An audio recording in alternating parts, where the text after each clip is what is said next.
Hey guys, thought I'd make a quick little video for you today on how to change out the clutch lever on your bike.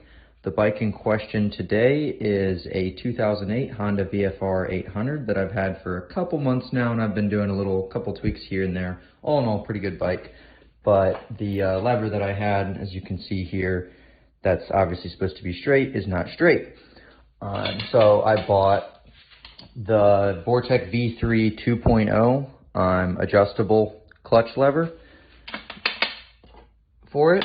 I got a little carried away and started working before I started the camera, but it's the same type idea on your brake side here. You've got a screw up here, just need a flathead screwdriver, and then you've got a little nut right down there that you want to take off. First you want to start with that nut. It's a 10 mil, comes right off, and then you unscrew out that with the flathead screwdriver.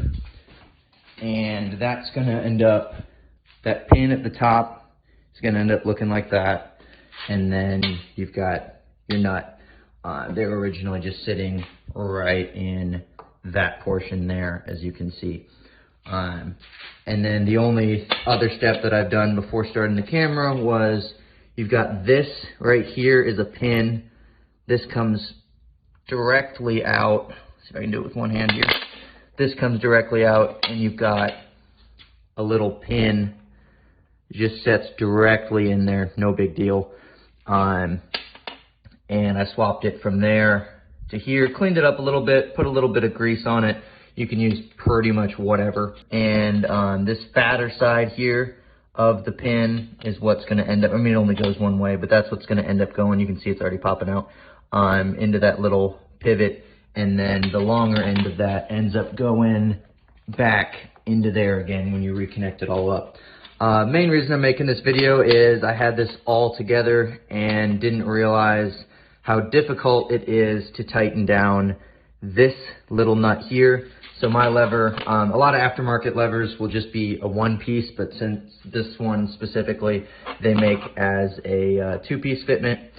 So originally I had put just this on and tightened everything down and then tried connecting up that and was not successful because you've got this guy right here. You've got a 4 mil Allen for the top and you got a 5/16 nut for the bottom, which isn't a problem.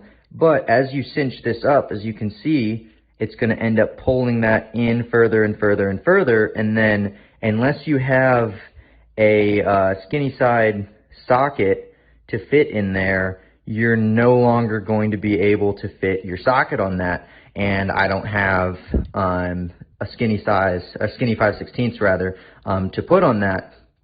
So, and if you do it all at once, you're on the underside of it trying to get at it, and it's not very easy.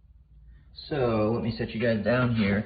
Basically, to avoid all of that crap, you're going to want to put this thing together as much as you can, or entirely really, before you actually put it on the bike. So you're going to unscrew that, pop that out, slip that little spacer guy out, and then here's where the spring comes into play. If you weren't quite sure, there's a little divot in there. You're going to want to set your spring right in there. Then you're going to want to pick up your other piece, slide that. You can see it's kind of just like a small little spring assist, really, is all it is.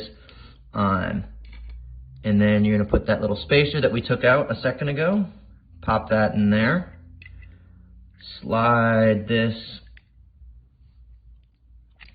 Well, you got to get that spacer lined up just right. And then slide that in there. And then this part can be kind of a pain off the bike, I will admit, but it's way less of a pain overall when you do it this way. You take this little screw, kind of got to wiggle it. Little hard to do. There you go. You just wiggle it back and forth really till it gets in there. And then you take that little nut, put it on the bottom side, thread it on with your fingers as much as you can.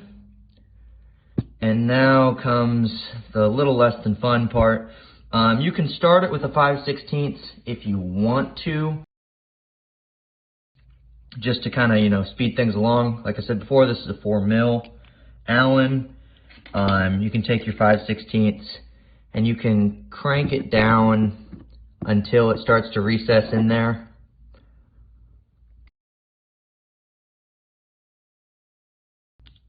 Which really does not take very long. And then you see that it started to recess down there a little bit. If you used a socket, you could get a little further than that, but all in all, it's still not gonna go because you don't have very much of it sticking up over that little lip. So all I did was took a pair of vice grips, lined them up real nice, got them on there on the one side. Then obviously you just take your Allen to the other side again, tighten her down. And then at this point, you're pretty much ready to go. I popped this little guy back apart so you guys could see what I was talking about earlier. I put a little bit of grease on there, and then you'll slide that directly right in there. And then you want to put a little bit of grease on this end. You can put a dab on that end too if you want, it won't hurt. And then also put a little bit of grease in right in there if you want. It just doesn't hurt. These are all moving surfaces, obviously. So any little point that you can get grease in there will help it slide around. And then you see that I've got that divot facing out towards us. Then you're going to take this guy, again with the larger end, and you're going to put it right in there like that. And then this whole thing really just slides straight in there like I was saying earlier. Got to give it a little bit of pressure, but not too bad.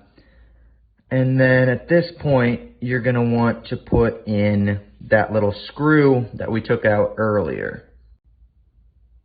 Here's that screw from earlier. I'm going to attempt to do this with one hand here. Just slides in there. Kind of just wiggle it a little bit back and forth.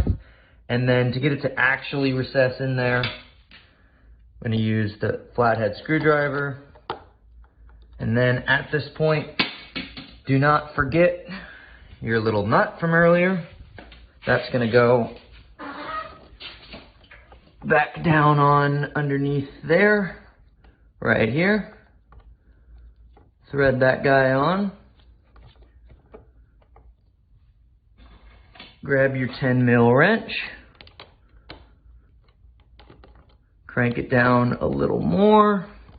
You don't need a crazy amount of pressure on this, but you do want it to be nice and snug. And then what I usually do is give it a nice little turn at the top afterwards.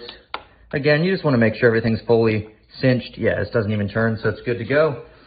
And then at that point, you're good to go. Now this one's an adjustable, so you can see here with each click, it gets a little bit longer of a throw on there. Haven't exactly figured out where I'm going to put it yet, but obviously that's to each their own. I ended up going with the shorty bar. I wanted something just a little bit different. We'll see if I like it long term. And yeah, that's pretty much it.